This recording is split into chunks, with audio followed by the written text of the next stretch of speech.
lagi dengan saya Salomon Banjarnaor dengan NIM 4202530010. Saya dari Prodi Matematika 2020 di Universitas Negeri Medan. Dengan saya kali ini saya akan membahas dari materi dari mata kuliah Praktikum Statistika. Sebelum saya masuk pada topik pembahasan, di sini saya tidak lupa berterima kasih kepada dosen pengampu, yaitu Bapak Sugianto Manulang, Sarjana Sains Magister Sains, dan kepada asisten laboratorium yang telah melatih saya, ada Bang Novan Setiadi Tindaun dan Kak Ratna Arvitasari. Kali ini topik yang akan saya jelaskan yaitu perbandingan rata-rata 2 sampel atau UJT 2 sampel independen.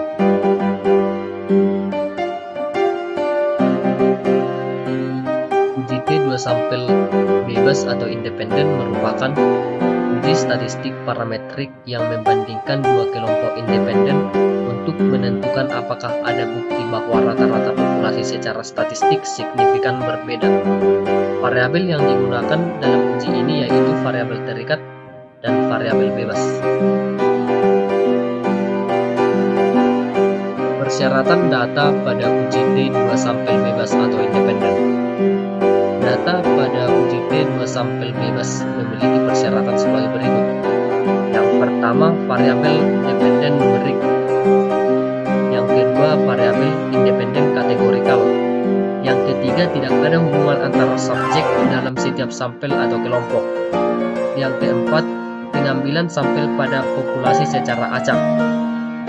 Yang kelima, variabel dependen memiliki distribusi normal pada setiap kelompok. Kemudian yang keenam, variabel pada kedua kelompok sama.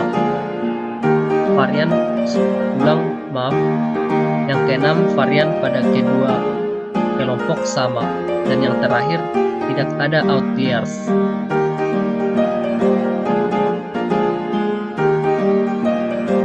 Terdapat langkah-langkah pada UJT 2 sampel bebas atau independen.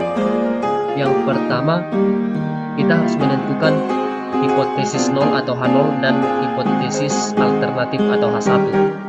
Setelah itu tentukan tingkat signifikansi. Kemudian uji varian. Setelah itu kita menghitung nilai T dan DF. Selanjutnya bandingkan nilai T hitung dan T tabel. Kemudian yang terakhir pengambilan keputusan hipotesis.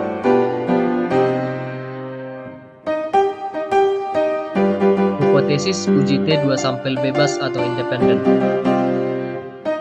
Hipotesis pada UJT 2 sampel bebas yaitu hipotesis 0 atau H0 dan hipotesis alternatif atau H1 yang dapat dinyatakan dalam 2 cara yang berbeda tetapi setara. Pada hipotesis 0 atau H0, μ1 sama dengan μ2 atau rata-rata 2 kelompok sama. Pada H1 atau hipotesis alternatif, μ1 tidak sama dengan μ2 atau rata-rata 2 kelompok tidak sama. Atau dengan kata lain, H0 pada H0, μ1 dikurang μ2 sama dengan 0 atau perbedaan rata-rata 2 kelompok sama dengan 0. Pada H1 atau hipotesis alternatif, μ1 dikurang μ2 tidak sama dengan 0 atau perbedaan rata-rata 2 kelompok tidak sama dengan 0. Dengan keterangan μ adalah pada μ1 rata-rata populasi kelompok 1 dan μ2 adalah rata-rata populasi kelompok 2. Tingkat signifikansi UJT 2 sampel bebas atau independen.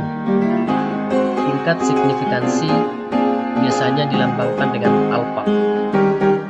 Nilai alfa adalah peluang untuk membuat kesalahan tipe pertama. Kesalahan tipe pertama adalah kesalahan menolak H0 atau hipotesis 0 pada H0 benar. Penentuan tingkat signifikansi ini bervariasi sesuai keinginan peneliti. Nilai alfa yang umum digunakan adalah 0,05 atau 5% dan 0,01 atau 1%. Nilai alfa merupakan batasan dalam menentukan pengambilan keputusan uji hipotesa. homogenitas varian uji T dua sampel bebas atau independen. Homogenitas varian menguji keberagaman atau varian kedua kelompok untuk menentukan metode uji T dua sampel bebas yang akan digunakan, yaitu yang pertama, asumsi varian sama, di mana nilai P lebih besar dari alfa, maka H0 diterima. Kemudian yang kedua, asumsi varian tidak sama, di mana nilai P lebih kecil dari alfa, maka H0 dinyatakan ditolak. Berarti lunak statistikal PK for the Social Science atau SPSS memberikan kemudahan uji homogenitas varian, yaitu uji Levene pada uji T dua sampel bebas. Hipotesis untuk uji Levene adalah yang pertama, pada H0 varian populasi kelompok 1 dikurang varian populasi kelompok 2 sama dengan 0.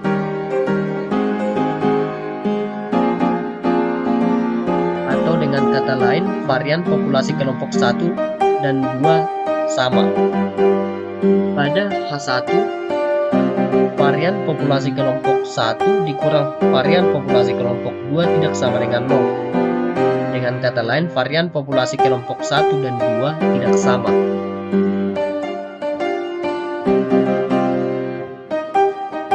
Uji statistik uji T2 sampel bebas atau independen.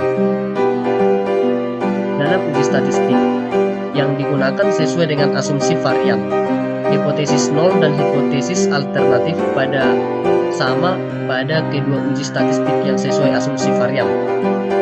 Asumsi varian sama dirumuskan dengan SP sama dengan akar dari N1 dikurang 1 S1 kuadrat ditambah N2 dikurang 1 dikali S2 kuadrat per N1 ditambah N2 dikurang 2. Dengan T hitungnya sama dengan rumus untuk T hitung, yaitu X1 bar dikurang X2 bar per SP akar dari 1 per N1 ditambah 1 per N2. Nilai T yang dihitung kemudian dibandingkan dengan nilai T kritis pada tabel distribusi T dengan derajat kebebasan DF sama dengan N1 ditambah N2 dikurang 2 dan tingkat signifikansi yang dipilih.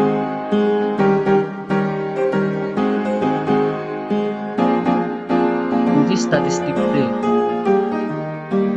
Asumsi varian tidak pada dalam asumsi varian tidak sama, kita bisa melihat seperti dalam slide, T sama dengan X1 bar dikurang X2 bar per akar dari S1 kuadrat per N1 ditambah S2 kuadrat per N2 dengan DF-nya sama dengan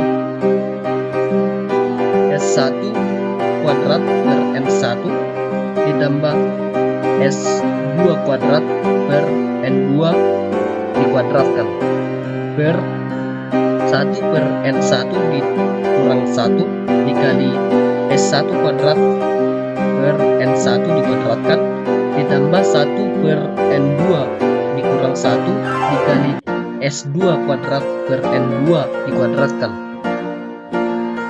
Nilai T yang dihitung kemudian dibandingkan dengan nilai T kritis pada tabel distribusi T dengan derajat kebebasan DF dan tingkat signifikansi yang dipilih.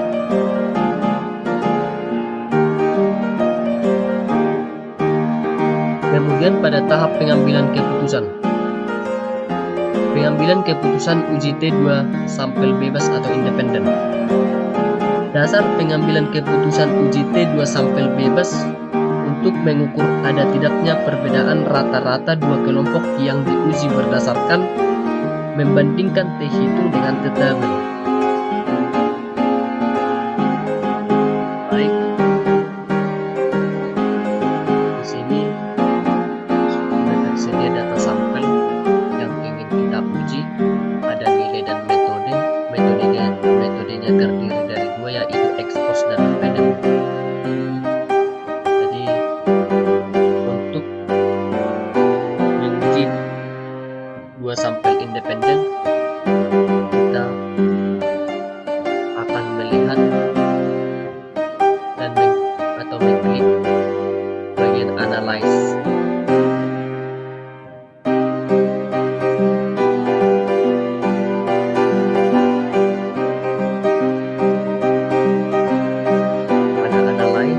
Kita memilih compare means. Setelah itu tersedia ada independen sampel tes. Kita klik, kita tunggu sampai loadingnya.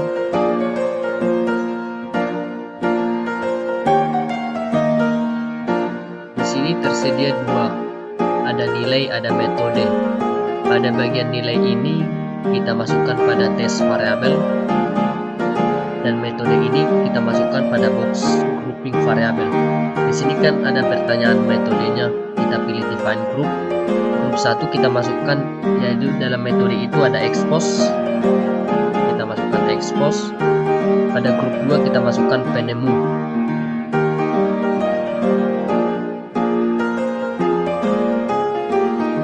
Selanjutnya pilih continue, dan setelah itu kita pilih option. Di sini ada confidence interval percentage atau persentase kepercayaannya, kita isi 95 derajat atau 95%. Klik OK. Kita tunggu outputnya. Di sini sudah tersedia outputnya dari data yang kita masukkan tadi, yaitu grup statistik dan independent sampel test. Di sini sudah tersedia n nilai, dan n dari expose ada 10 dan penemu 10. Untuk min expose 59,40, penemunya 61. Setelah itu ada standar error mean dan standar deviation.